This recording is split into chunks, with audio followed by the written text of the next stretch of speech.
Bienvenue à nouveau.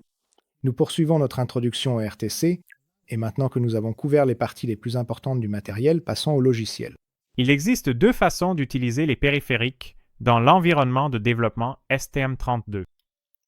L'un des accès se fait via une interface de programmation d'application de bas niveau et l'autre via une couche d'abstraction matérielle de haut niveau appelée HAL. Vous pouvez choisir entre les deux API dans le menu Gestionnaire de projet, Paramètres avancés. Dans le 5e chapitre du programme, nous avons été introduits à la bibliothèque HAL, et les exemples précédents étaient basés sur celle-ci, donc l'utilisation du RTC est ici démontrée à travers les pilotes HAL. Avant de décrire les appels de fonctions spécifiques, voyons comment configurer le périphérique RTC. Pour cela, importons le projet qui correspond à ce chapitre. Voyons ce que nous pouvons paramétrer. Dans la vue CubeMX, vous trouverez les réglages de l'horloge temps réel dans la section des minuteries. Cochez la case « Activer la source d'horloge » activera le RTC, ce qui signifie en pratique que CubeMX générera désormais du code pour le RTC.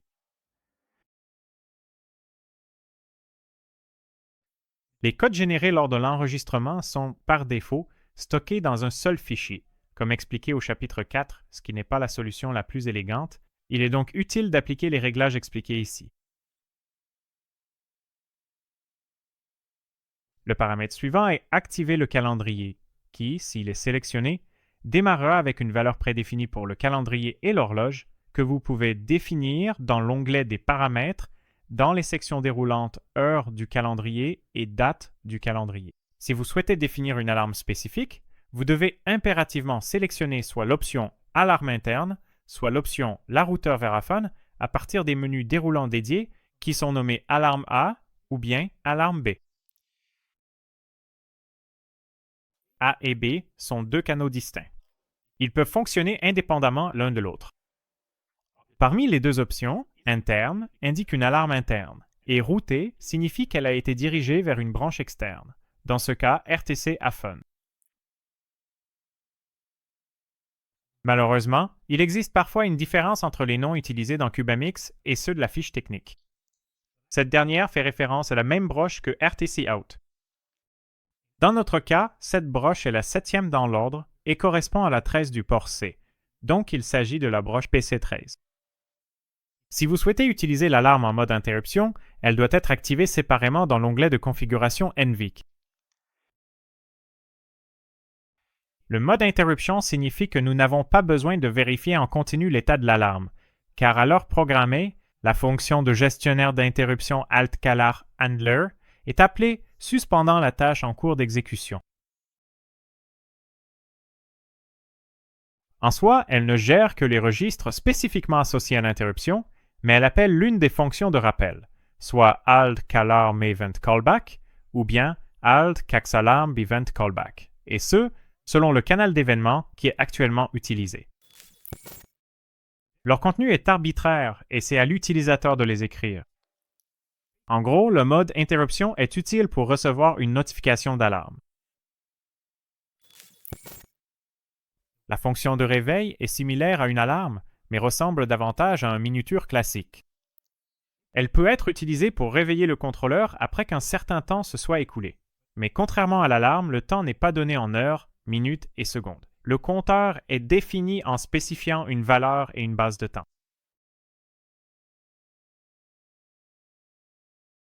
La valeur peut être un nombre sur 32 bits qui définit quand le réveil doit se produire, et la base de temps correspond à la durée des intervalles qui est obtenue en divisant l'horloge de base du périphérique RTC et peut être 2, 16, 8, 4, 2 ou 1 Hz.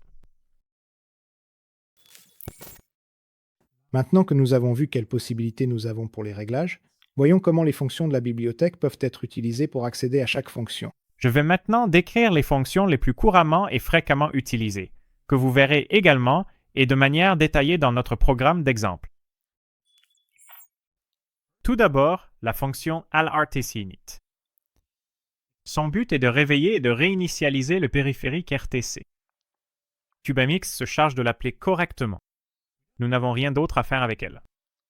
Son paramètre est le HRTC. C'est un pointeur vers les paramètres de configuration du RTC. La fonction getTime permet de récupérer l'heure.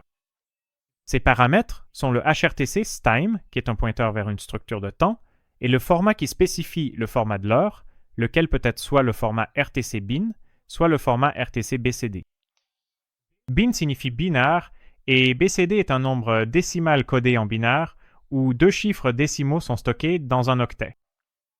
À titre d'exemple, midi, soit la 12e heure, peut s'écrire en format binaire sous la forme hexadécimale C, tandis qu'en format BCD, où chaque chiffre est représenté par 4 bits, il s'écrit sous la forme hexadécimale 12. La fonction getDate permet de récupérer la date. Ses paramètres sont le HRTC et le sDate, qui est un pointeur vers une structure de date, ainsi que le format comme précédemment.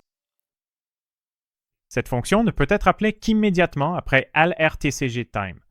En effet, l'appel à LRTCGTime bloque les registres qui stockent une copie temporaire de la date et LRTCGDate les libère, ce qui est nécessaire pour que l'heure et la date puissent former une paire de valeurs cohérentes. L'essentiel est que vous devez toujours récupérer l'heure et la date par paire, en respectant l'ordre. En termes techniques, cela s'appelle une obstruction fuyante, ce qui constitue un bug dans les API de plus haut niveau. Les fonctions de requête de date et d'heure devraient complètement masquer le niveau des registres, mais ce n'est pas le cas. La fonction getAlarm interroge l'heure d'alarme qui a été définie.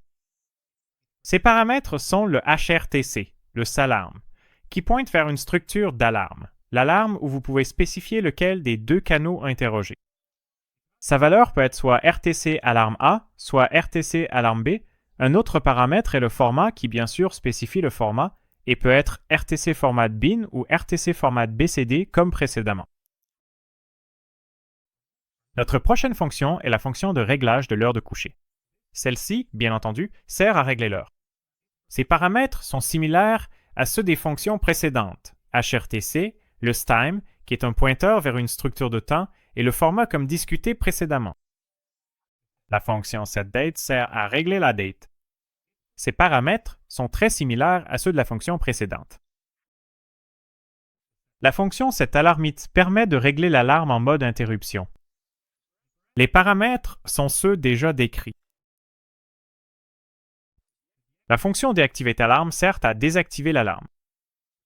Les paramètres pour celle-ci sont similaires à ceux des fonctions précédentes.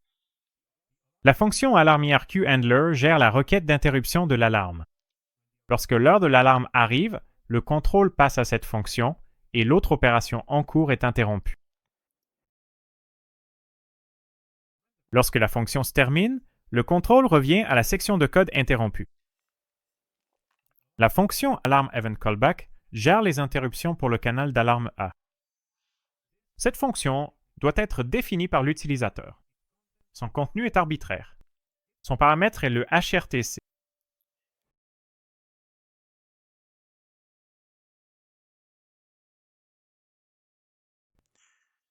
La fonction RTC XBackupRead indique que le RTC dispose également de 20 registres de sauvegarde qui peuvent être utilisés pour écrire n'importe quelle information et conserver leur contenu tant qu'il y a une alimentation de secours.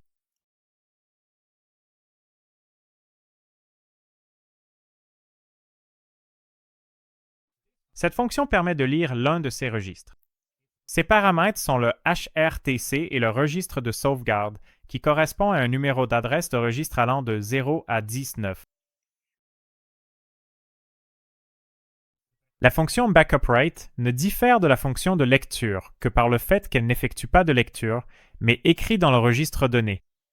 Ces paramètres sont le HRTC, le registre de sauvegarde, dont la valeur peut aller de 0 à 19, et les données à écrire dans le registre. Une liste complète et une description des API se trouvent dans la documentation utilisateur UM1000 725 disponible sur Internet. Nous sommes arrivés à la fin de cette vidéo. Dans la prochaine partie, nous vous présenterons une application d'exemple, qui n'est autre qu'un réveil. À travers cette application, en plus de l'utilisation pratique du RTC, vous serez également initié à la machine à état, un outil très couramment utilisé. On se retrouve dans la prochaine vidéo. Au revoir. Au revoir.